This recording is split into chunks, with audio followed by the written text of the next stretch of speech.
Hey y'all, Stephanie here with Minimalist Mom Life. Today I have for you 5 tips for making the most out of your children's nap time. So if you're like me and you're in the season of motherhood where you still have little ones that nap, you know that nap time can be kind of a make or break time for your day. It can be a time where you nap, if you're lucky. It can be a time where you spend 2 hours on your phone and then your kids wake up and you're like, what in the world, I didn't get anything done. It can be a time where you hustle and get a whole bunch done, and then nap time's over and you're still exhausted. So many different things can happen during this time. And with 3 kids, 3 and under, and when you're seeing this, I might actually give birth to our 4th one, I have found that really structuring my nap time for my kids and for me helps a ton in how I feel when they wake up, and how I feel at the end of the day, and even in how I feel going into the next day. So here are 5 tips. I hope you just take from them whatever helps you. They may not apply to your situation entirely, but I hope they can help or at least encourage you. So with that said, let me get started. My number 1 tip is, as soon as you get your kids down to rest, is to take 15 minutes to clean.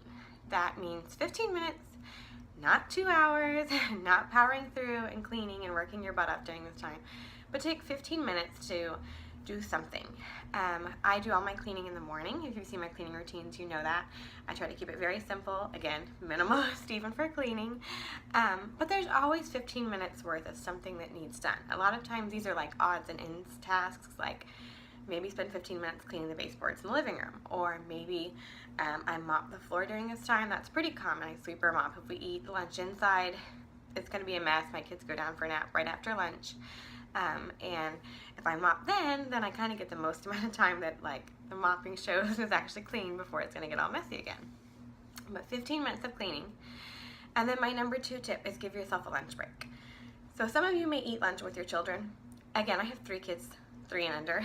So helping everybody eat and getting everybody what they need, that is not a time that I'm going to try and eat my lunch as well. I want to really enjoy my lunch and relax. So just like I would if I had a regular job, I give myself a 30-minute lunch break. And if my 3-year-old, who is 3 and a half, and so sometimes he doesn't nap, sometimes it's just rest time.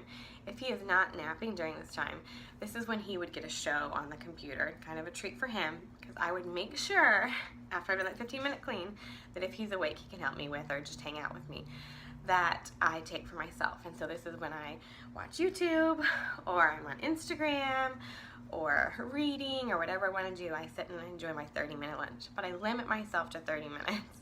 So once 30 minutes is up, the lunch break is over, just like if I had a regular like 9 to 5 job. My number 3 tip is, if you have an older child, is to make part of nap time, even their little chunk of rest time, one-on-one time. So even if Martin does sleep that day, he doesn't nap for the full 2 hours that the other 2 usually do.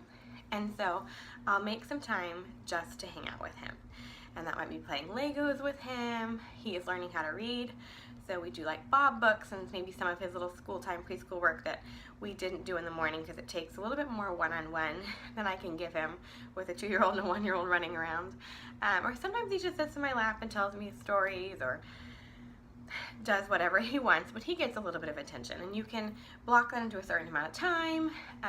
I don't, because again, it depends on whether or not he actually sleeps that day, but I try to make sure he gets some mommy time specific to him during that block of nap time. My number 4 tip is to prep or make dinner.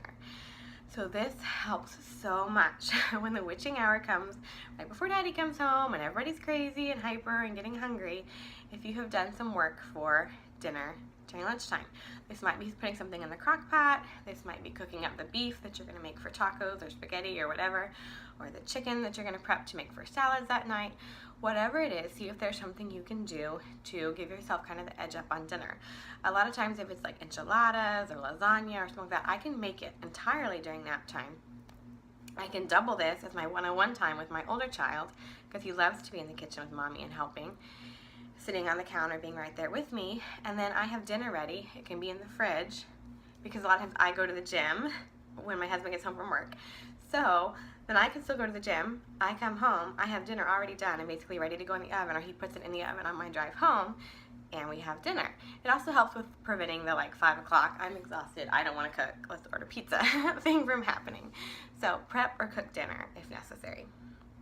And then my number 5 tip is, once you've done the cleaning for 15 minutes, you've had your lunch break, you spent some time with your older child if you have one, you've made lunch or dinner if it's necessary, or prepped dinner if it's necessary, and there's still time, then enjoy it. Relax. That is one of the perks of being a stay-at-home mom. You don't always have to be hustling. You don't always have to be doing. You don't always have to be working. It's good to take care of yourself. And in doing so, I feel like when your kids wake up, you're excited to see them. Like you're ready to mom again because you filled yourself up. So maybe that means reading the Bible. Maybe if you have a hobby like YouTube or a blog or something, then you make a video or you write a post or you crochet or you exercise. Whatever it is that's going to make you feel good, spend a little time on that when the other things are done. Because everything in its place, but use nap time to your advantage. Please do not sit on your phone for 2 hours and then wonder why your house is a wreck and you're not excited to see your kids when they wake up. You have the power to choose how you use nap time. Use it wisely. And if your kids are not all napping at the same time, I feel you. It was a struggle to get mine to all be on the same schedule, but work it for a month, push back, bring back nap time, whatever you have to do to rearrange that schedule to get it to where you can get that break. You deserve it, mama. You need it, and you'll be a better mama for it. So I hope this guide encourages you guys, and if you enjoyed it, give it a thumbs up, and don't forget to subscribe. Thanks.